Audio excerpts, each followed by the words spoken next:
Hello vipenzi vyangu, hello vipenzi vyangu.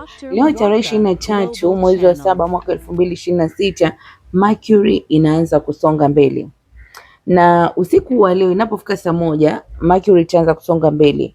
Hii ni ishara nzuri katika masuala unajimu ama masuala ya kiroho, kwa sababu inaashiria mwanzo mpya. Ni kipindi cha Mercury retrograde kuisha, lakini bado hata kama Mercury itaanza kusonga mbele, bado kuna kitu kinaitwa post retrograde shadow, yaani bado haijamaliza, kwa sababu ingawa vile vikwazo vitaanza kuondoka, bado kuna masomo ambayo hatujayamaliza. Kuna masomo mengine ambayo hayajafika mwisho. Kwa hivyo kuna mambo ambayo yalikuwa yamekwama yataanza kukamilishwa, lakini sio yote. Na hii iko vipi? Mercury iko katika Cancer leo, na pia itaunda sextile na Venus katika Virgo. Sextile ni pale inapokuwa katika nyuzi ya 60 degrees. Kwa hivyo itaunda sextile na Venus ambayo iko katika nyota ya Virgo, nyota ya mashuke.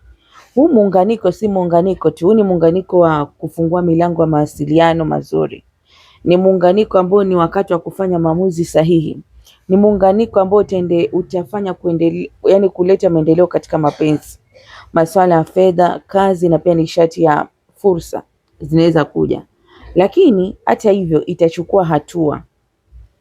Kwa sababu gani? Hakuna kitu kitakachotokea bila wewe kufanya sehemu yako, kwa sababu watu wengine wakifikiria tu Mercury retrograde ni kweli kesho kazi zitakuwa ama mapenzi yataenda sawa. Hapana, itachukua hatua, kwa sababu hakuna kinaweza kutokea bila wewe mwenyewe kulifanyia kazi. Lazima uwe sehemu ya kile kitu unachokihitaji. Katika masuala ya mapenzi kunaweza kuwa na mazungumzo ambayo hapo awali yalikuwa magumu, sasa yanaweza kufanyika kwa urahisi sana. Pia watu wengi wanaweza kupata ujasiri, wanaweza kusema ukweli wa hisia zao, kitu anachokisikia, wanaweza kusamehe, wanaweza jaribu kurekebisha mahusiano ambayo yalikuwa yamevurugika, wanaweza kutimiza ahadi zile ambazo ahadi zilikuwa ahadi tupu, wanaweza zitimiza.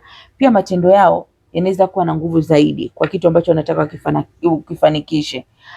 Kuhusu masuala ya fedha na kazi, hiki ni kipindi kizuri sana.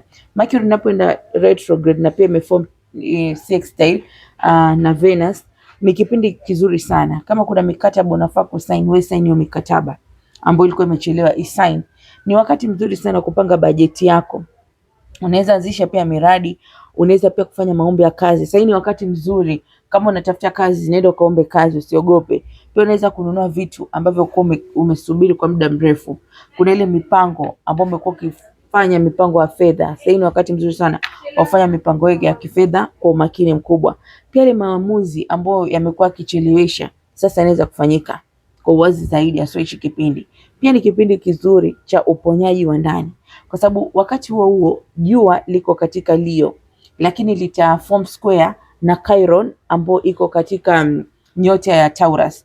Chiron tulisema huyu ni mponyaji, lakini ni mponyaji aliyejeruhiwa. Kwa hiyo uponyaji pia uko juu kipindi hiki. Jua likiwa katika Leo lina form mraba na Chiron ambayo iko katika Taurus. Hii hali ni hali ambayo unaweza jikuta leo ama siku inavyozidi kwenda, leo, kesho kutwa, kuna majeraha ya zamani yanaanza kufufuka. Pia kuna vile vipaji na thamani ambazo kwa pengine umeviacha, unakuta kumbe kitu fulani kilikuwa na thamani fulani, yani kuna ile thamani yako binafsi inaanza kuonekana. Pia kuna zile hisia ambazo zilikuwa zinakuumiza, ni hisia ambazo zilikuwa zinakufanya yani usiende mbele. Sasa hizi hisia zitakusaidia uzianze kuziachia ili usiendelee kubeba mizigo ya zamani na uende katika hatua nyingine.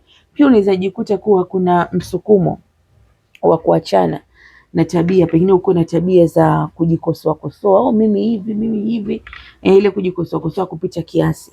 Kuna ile pia unataka kutake direction ya kitu fulani ama kutake action ya kitu fulani, pengine kwa ni kitu ambacho umekuwa ukiogopa ama kila wakati kwa ukifanya unafanya makosa. Sasa ni wakati mzuri, kwa sababu safari yako ya mbele inahitaji imani. Ili uweze kubadilika ni lazima uamini mwongozo wako wa ndani wewe mwenyewe. Kwa hiyo Mercury direct haimaanishi kuwa kila kitu kitakuwa sawa mara moja, kwa sababu watu wengine wanaona hata nikifanya video za Mercury retrograde ndio kwamba asante, imeisha hii, kutakuwa haimaanishi kuwa utakuwa sawa kwa mara moja, lakini ni hatua nzuri ya kuweza kutumia yale yote ambayo umekuwa ukijifunza wakati wa Mercury retrograde. unajifunza kipi nani alikuwa kando, kipi kilifanyika hivi, kipi kilifanyika hivi. Na kadri unavyoweka masomo yote uliyoyapata katika vitendo, basi ndivyo milango ya baraka itaanza kufunguka, na pia mafanikio na amani itaanza kufunguka. Kumbuka, masuala ya kiroho, kuelewa nishati ya siku husika, planet sayari ziko vipi, yanapatikana kwa YouTube channel yangu ya Dr. Mwaka Global. Pia unaweza enda pale TikTok ukapata masomo mengine ujifunze. Na pia ukitaka kufanya reading za tarot ama kusomoa nyota ama kuelewa ama kuhusu masuala yote ya cleansing, unaweza nitafuta kwa namba yangu ya WhatsApp na tunaweza kuongea na kujadiliana.